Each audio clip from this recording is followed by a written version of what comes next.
Thank you sir.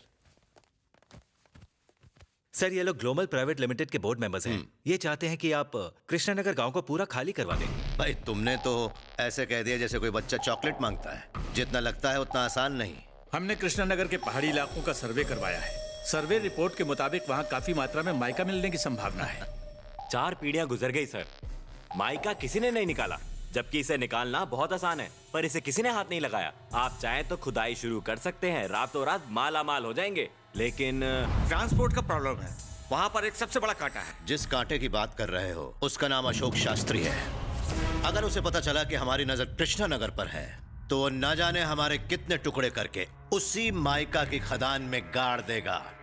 Krishnanagar गांव, पूरे 360 घर, आबादी 2000, 400 सालों का इतिहास। सर बहुत काम है ना? बहुत काम है। कोई बात नहीं, मैनेज कर लेंगे, don't worry. First of all 30, 70, नहीं 40, 60। नो सर, मैं एक बात बोलूं, 50-50 करते हैं। Okay 50-50। Okay done, thank you sir. Thank you very much. लाइए, मुझे कुछ बात करनी है, आप जरा बाहर वेट कीजिए। नमस्ते। राव, तुम IAS ऑफिसर हो, पॉलिटिक्स समझते हो। स्पेशल इकोनॉमिक जोन के तहत पूरा गांव खाली करवा दो। ऐसी सर का टेंशन आप मुझ पर छोड़ दीजिए, आप बस अशोक शास्त्री का ख्याल रखिए सर। चलता हूं सर। विमल। हाँ भैया। विनोद। हाँ भैया। जल्दी आओ। क्या हुआ भैया? लड़के वाले गंगा को देखने आ रहे हैं। अपनी गंगा को? हाँ। भैया खानदान तो अच्छा है ना? बहुत अच्छा खानदान है, गंगा को बता दो। नहीं भैया, आप नहीं बता सकती। आप ही बताइए। तुम बताओ ना। नहीं मैं नहीं बताऊंगी, तुम बताओ। चाचा, आप सब लोग क्या खुसर फुसर कर रहे हैं? नहीं मैंने नाम बोल रही हूँ। बताइए ना चाचा। कोई बात नहीं है बेटा। कुछ नहीं हुआ बेटा। आप जाओ ना, बताओ ना भैया। नहीं, मैं नहीं बोलिए ना। कुछ बोलिए भी। चाचा बताइए ना। शादी। क्या तुम शादी कर रहे हो? बता दो।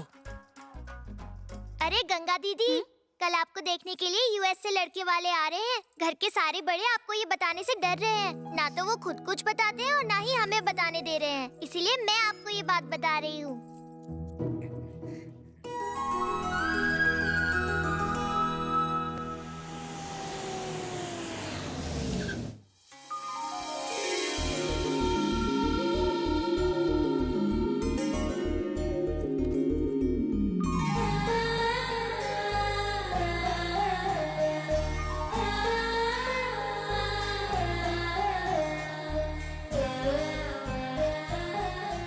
मैं इनसे अकेले में कुछ बात करना चाहता हूँ।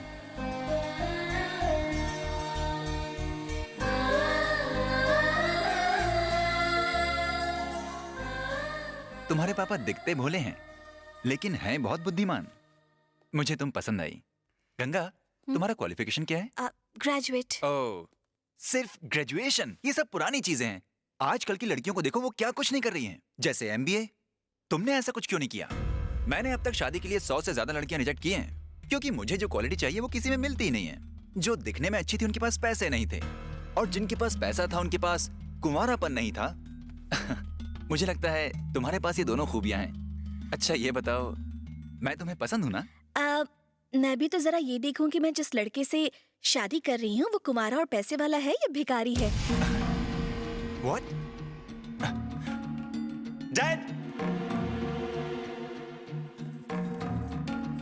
ये क्या बात हुई डैड? हमारी कोई इज्जत है या नहीं? इसका कहना है कि हम पैसे वाले हैं या भिखारी। मुझे तो शादी ही नहीं करनी इस मनहूस से, बदतमीज।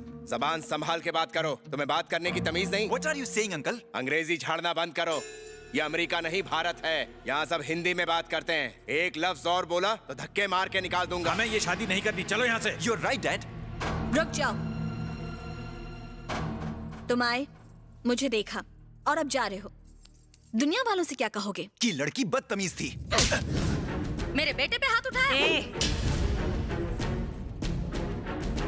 लड़की चाहे लड़के को पसंद करे या ना करे, फिर भी वो सच धज कर घंटों शीशे के सामने बैठकर इस बात का इंतजार करती है कि लड़का आएगा, उसे पसंद करेगा, उससे शादी करेगा। लड़की को देखने से एक दिन पहले तुम लोग सोच लेते हो कि उसे क्या क्या ताने कसने हैं, फिर भी वो सब कुछ सह लेती है। लड़की चाहे कितनी ही गुणी क्यों ना हो, वो तुम्हारे नर्क जैसे घर को स्वर्ग क्यों ना बना दे, पर तुम्हें उसकी कद्र नहीं होगी।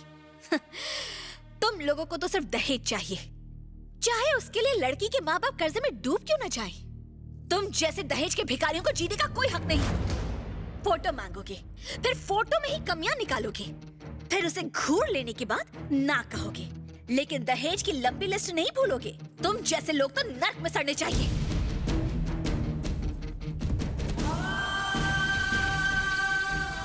पापा, मैंने गलत तो नहीं किया ना? नहीं बेटा, गलती तो मुझसे हुई है जो मैंने ऐसा रिश्ता ढूंढा।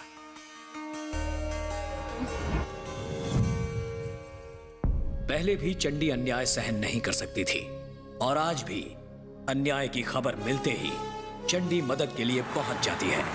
नमस्ते अशोक जी। नमस्ते। नमस्ते। बताइए कैसे आना हुआ? सरकार ने आपके गांव में फैक्ट्री लगाने का फैसला किया है। आप हमसे किस तरह की मदद चाहते हैं? ये गांव खाली करना होगा। क्या बकते हो? गांव के बारे में एक लफ्ज भी कहा तो जान ले लूंगा।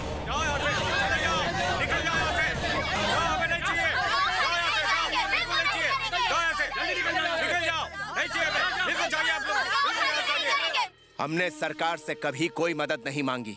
हमने अपने खून पसीने से सींचकर इस जमीन को उपजाऊ बनाया है। आपका नाराज होना बिल्कुल जायज है कि फैक्ट्री के लिए आपको अपना गांव छोड़ना पड़ रहा है। आप अगर स्पेशल इकोनॉमिक जोन के तहत अपना ये गांव खाली कर दें तो आसपास के कई गांव को फैक्ट्री लगने से फायदा मिलेगा। न जाने कितने पिछड़े गांव खुशहाल हो जाएंगे, हर तरफ तरक्की होगी। अगर आप मान जाएं तो आपने हमेशा से गांव वालों का सिर्फ भला ही सोचा है। आपको अपनी जमीन का मुआवजा भी मिलेगा, खेती बाड़ी में तरक्की होगी, बच्चे इंग्लिश स्कूल में पढ़ने लगेंगे, आसानी से 3 वक्त की रोटी मिल जाएगी। सिर्फ आपका एक छोटा सा फैसला सबकी जिंदगी बदल देगा। जरा ठंडे दिमाग से सोचिएगा। सरकार को जमीन देने के बाद हमारे पास क्या बचेगा मालिक? हमारी जमीन चली जाएगी तो हम खाएंगे क्या मालिक? विकास के नाम पर न जाने कितने गांव तबाह होंगे। बिन जमीन के किसान ऐसे हैं जैसे बिन माँ बाप का बच्चा। विकास होना बेहद जरूरी है। कब तक किसान आत्महत्या करते रहेंगे? हम अपने बच्चों को भी डॉक्टर और इंजीनियर बनते देखना चाहते हैं। अगर हमारे गांव की वजह से सबकी तरक्की होती है तो इसमें हर्ज ही क्या है? कलेक्टर साहब, हमने फैसला ले लिया है। सबकी तरक्की के लिए हम अपनी जमीन देने को तैयार हैं।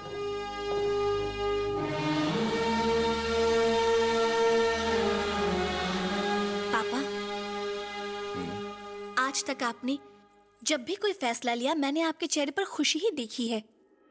आज के फैसले के बाद आप दुखी क्यों हैं पापा? गांव छोड़ना मेरे लिए कुछ इस तरह है जैसे आत्मा शरीर से अलग हो रही हो।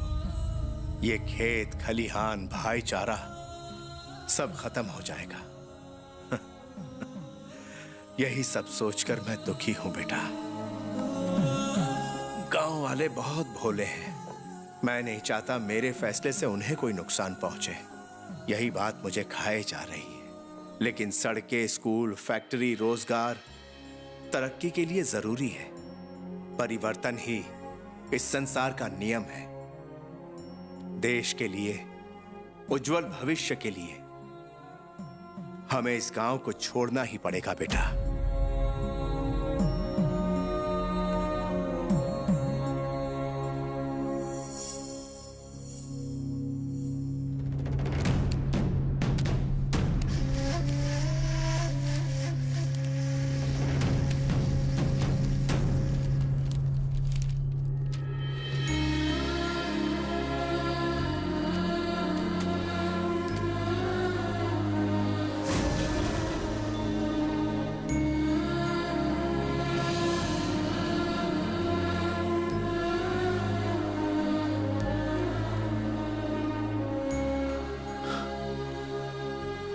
हमने जन्मभूमि को बेच डाला।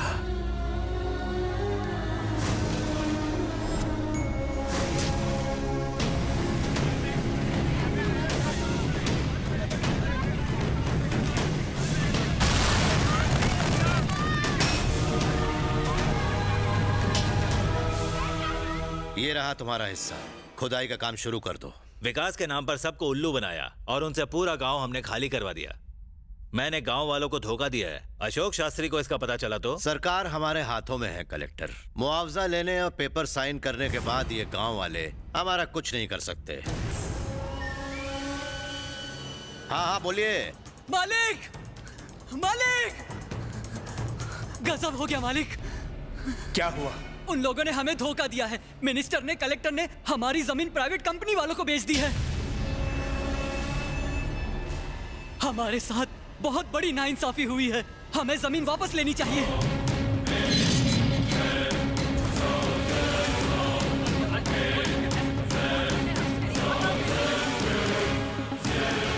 अगर सांप और नेता एक साथ दिख जाए तो सांप को छोड़ दो, नेता को पहले कुचलो। जिस गांव को हमारे पूर्वजों ने मेहनत से सींचा है, उसका तुझ जैसा घटिया नेता कुछ नहीं बिगाड़ सकता। अंग्रेजों ने अपना कारोबार बढ़ाने के लिए देश पर कब्जा किया और चले गए, लेकिन तुझ जैसे भ्रष्ट नेता को पत्थर मार मार के इसी जमीन में दफन कर देंगे हम। तुम हमें इस तरह से बर्बाद नहीं कर सकते। हमारे जीते जी तुम्हारी ये साजिश कभी पूरी नहीं होगी। सिर्फ कागज पर साइन लेने से तेरा काम पूरा नहीं हुआ। हम अपना हक लेकर रहेंगे। हमें किसी से डर नहीं लगता। गांव वालों के सारे कागजात इसी वक्त लौटा दो। नहीं दो तो सुन लिया? वीरों की इस भूमि ने अंग्रेजों तक को यहाँ टिकने नहीं दिया, तो तू हमसे हमारी जन्मभूमि क्या छीनेगा? तूने हम लोगों को धोखा दिया, तुझे नहीं छोड़ेंगे। तुझे हम कुत्ते की मौत मारेंगे। मारो इसे।